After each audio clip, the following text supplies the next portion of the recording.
आप सब जानते हैं कि 2005 में यूपीए सरकार के समय हमारी नेता सोनिया गांधी जी, हमारे पूर्व प्रधानमंत्री मनमोहन सिंह जी ने एक मनरेगा योजना लेकर आए थे, क्योंकि महात्मा गांधी जी का कथन था कि भारत की आत्मा गांव में बसती है।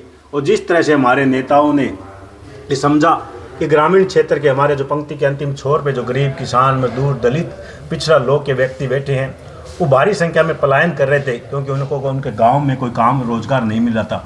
उसी को ध्यान में रखते हुए किसान मजदूर के हाथ मजबूत करने के लिए ये महत्वपूर्ण योजना मनरेगा योजना लेकर आए थे। और इसकी चर्चा देश विदेश में, और सबसे प्रभावशाली कोई योजना आज के दिन थी तो वो मनरेगा थी।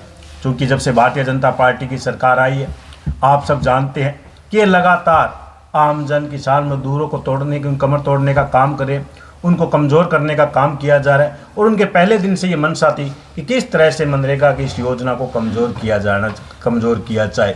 भारतीय जनता पार्टी के नेता जो हमारे देश के महापुरुष रहे, उनमें विश्वास नहीं करते, उनको कमज़ोर करने का काम करें, उनका अपमान करने का काम करें। आज महात्मा गांधी भारत देश में ही नहीं बल्कि पूरे विश्व में जिनका डंका बजता है, जिनको हमारा भारत भी गांधी का देश के नाम से जाना जाता है, ऐसे महापुरुष को इन्होंने आज़ादी के दिलाने का काम किया, उनको नाम को हटाने का तो काम किया ही किया।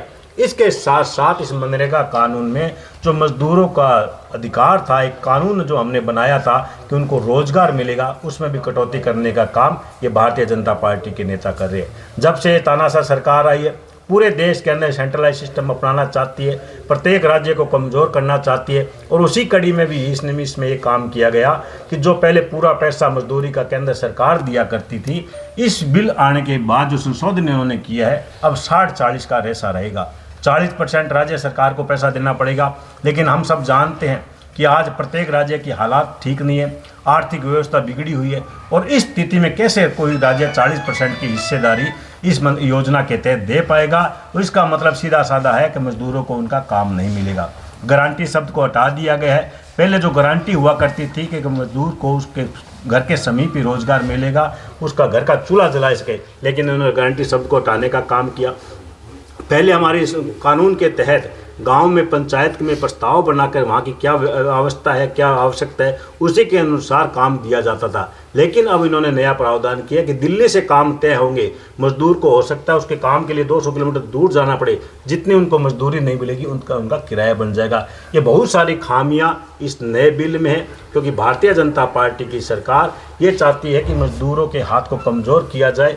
ये सिर्फ पूंजीपति घरानों के इशारों पर चलने वाली सरकार है। 2 महीने का इन्होंने ब्लैकआउट डे भी घोषित किए कि फसल और कृषि के टाइम में 2 महीने मनरेगा के काम नहीं मिलेगा। इसका सीधा असर उन मजदूरों पे पड़ेगा जिनको अपनी मेहनत के अनुसार मजदूरी मिलती थी, भत्ता मिलता था। लेकिन जब ये मनरेगा का 2 महीने का काम बंद रहेगा, उनको उनकी मेहनत के अनुसार मजदूरी नहीं मिलेगी, सामने वाले के अनुसार उनको मजदूरी मिलेगी, और मजबूरी के रूप में अपने घर का चूल्हा जलाने के लिए उन्हें कम मजदूरी में भी काम करना पड़ेगा। इसलिए तमाम इस बिल की जो खामियां हैं, जो कमियां हैं, उसको उजागर करने के लिए अखिल भारतीय कांग्रेस कमेटी के निर्देशानुसार 45 दिन का पूरे भारत के अंदर मनरेगा बचाओ संग्राम का आयोजन किया जा रहा है, जिसकी शुरुआत आज से पूरे देश में पत्रकार वार्ता के रूप में हुई है।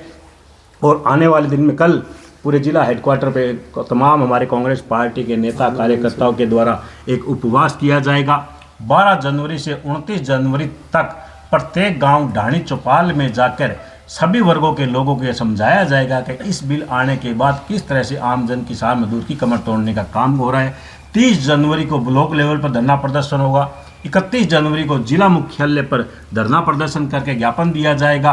1 फरवरी से 7 फरवरी के बीच पूरे देश के अंदर राज्य की विधानसभाओं का घेराव किया जाएगा। और उसके भी बाद में AICC के दिशा निर्देशानुसार प्रदेश में बड़ी रैलियों का आयोजन किया जाएगा।